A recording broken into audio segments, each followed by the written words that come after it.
Hello friends, myself Dr. Ankita Chakotia, PhD in Biotechnology. Also, I have qualified CSIR NET JRF with all India rank 163. In the series of nucleic acid, we have completed the primary, secondary, tertiary, quaternary structure of nucleic acid of DNA and RNA. Also, we have discussed in detail about the bonds that involve the formation of these nucleic acid. Today, we are going to discuss a specific kind of and very special sequences that is present within the genome. उसकी इसमें सबसे पहले बात करेंगे हम palindromic sequence. ये नाम ही अपने आप में दर्शाता है कि ये कुछ पैलिंड्रोम से रिलेटेड है। पैलिंड्रोम का मतलब होता है, ये ग्रीक वर्ड है, पहले मैं आपको बता दूं, it's a Greek word and that means if you read it from forward और backward it sounds alike, it have similar kind of meaning. For example यहाँ पे मैंने लिखा भी है, अगर आप इस केवल मैडम वर्ड की बात करें MADAM, तो अगर आप यहाँ से पढ़ें या वापस से पढ़ें तो मैडम ही पढ़ने में आए, है ना। अगर हम इसे फ्रेज बना दें that madam I am Adam, तो भी आप यहाँ से पढ़ें या वापस से पढ़ें तो भी ये सेम ही आएगा पढ़ने में। इसी तरह से हमारे जीनोम में भी, लिविंग बीइंग के जीनोम में से कुछ एक सीक्वेंस होते हैं। ये तो हमें मालूम है कि ये 4 मेजर न्यूक्लियोटाइड से बनता है, that is A, T, G and C. But depending on the special kind of arrangement or sequence of these nucleotides, that particular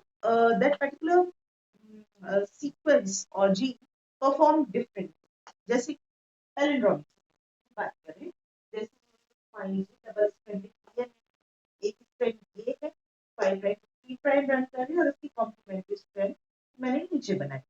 तो देखिए, जब इस तरह का कोई सीक्वेंस अगर हमें ड्यूरिंग दिस जीनोम में अगर हमें मिलता है, पहली स्ट्रैंड में जैसे कि एक एग्जैक्ट इसका कॉम्प्लीमेंट्री और जो कि सेम भी हो, फॉरवर्ड में इस तरह से पढ़ने और बैकवर्ड में पढ़ने बिल्कुल सेम हो, तो हम इस तरह के सीक्वेंस को कहते हैं palindromic.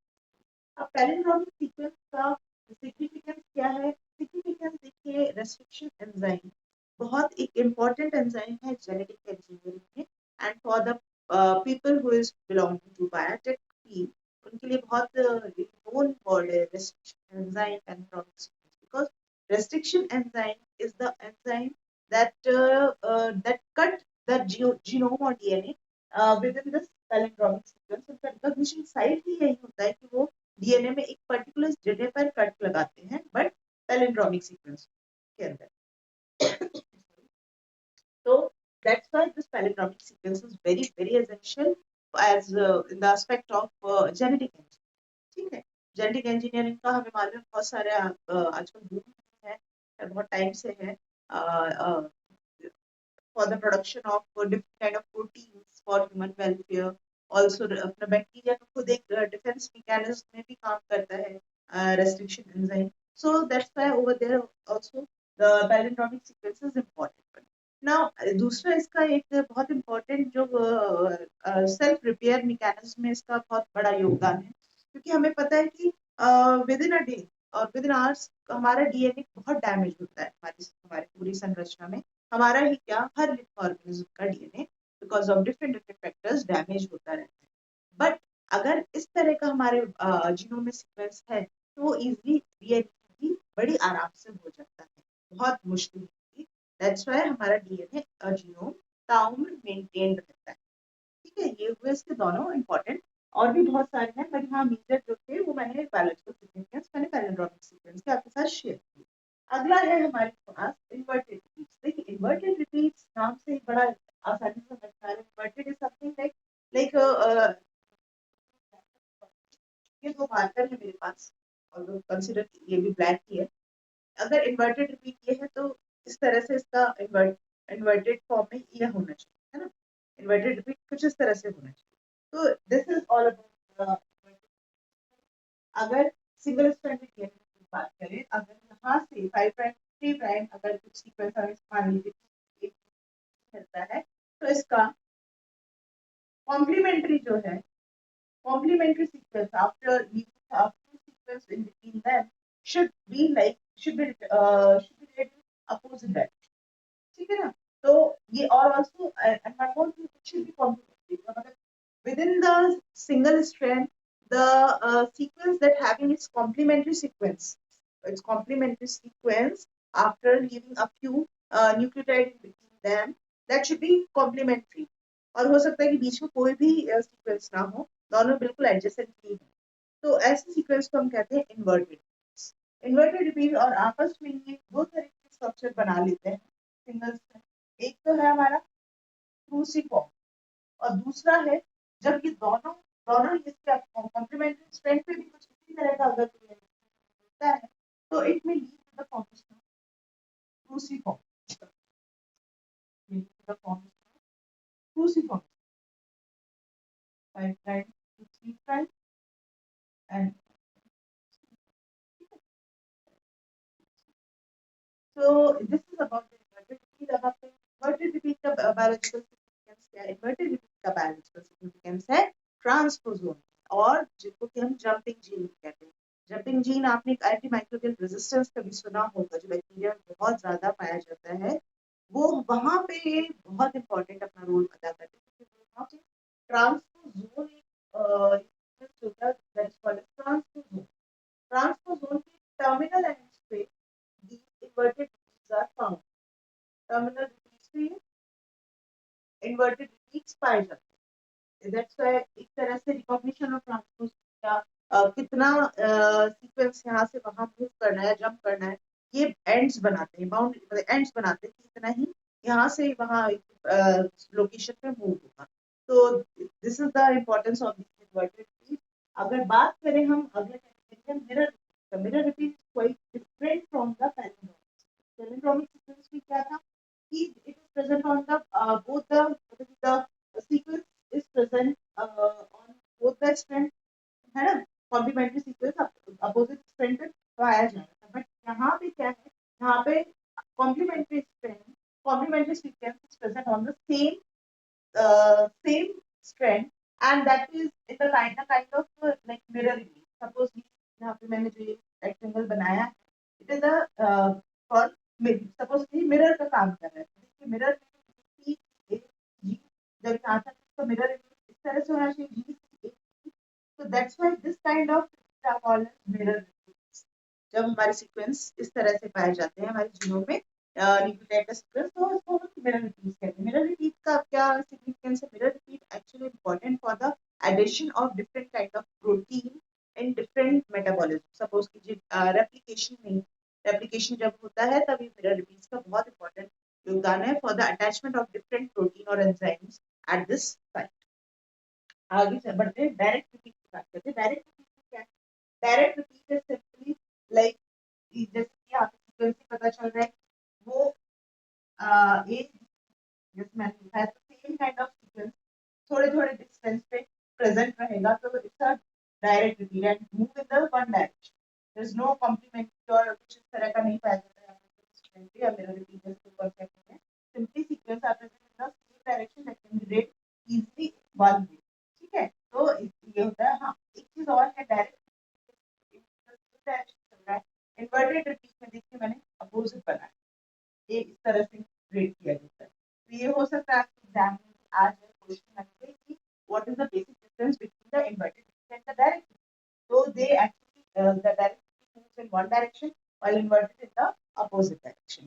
Another important feature related to the direct repeat is that direct repeat is transposome का flanking बनता है। flanking मतलब यहाँ पे जब ये जंपिंग ये ट्रांसपोजोन तो केवल इतना ही होता है, इसी को कहते हैं ट्रांसपोजोन, और यही जंपिंग जीन कहलाता है जो कि इधर से उधर जाने जीनोम में मूव करता है। बट ये जो है ये इसका फ्लैंकिंग टर्मिनल बनाने के लिए हमें डायरेक्ट रिपीट की जरूरत पड़ती है। डायरेक्ट रिपीट, ठीक है। This is the major function related to all these different kind of variation in the sequence. बात करते हैं अब मूव स्कीम के। मूव स्कीम के another important sequence that is found in the genome that is actually a little bit different from from the Watson-Crick model। उसमें क्या था देखिए, अगर सिंपली मैं एक एडिनिन का अगर स्ट्रक्चर में बनाऊं तो हमें मालूम है कि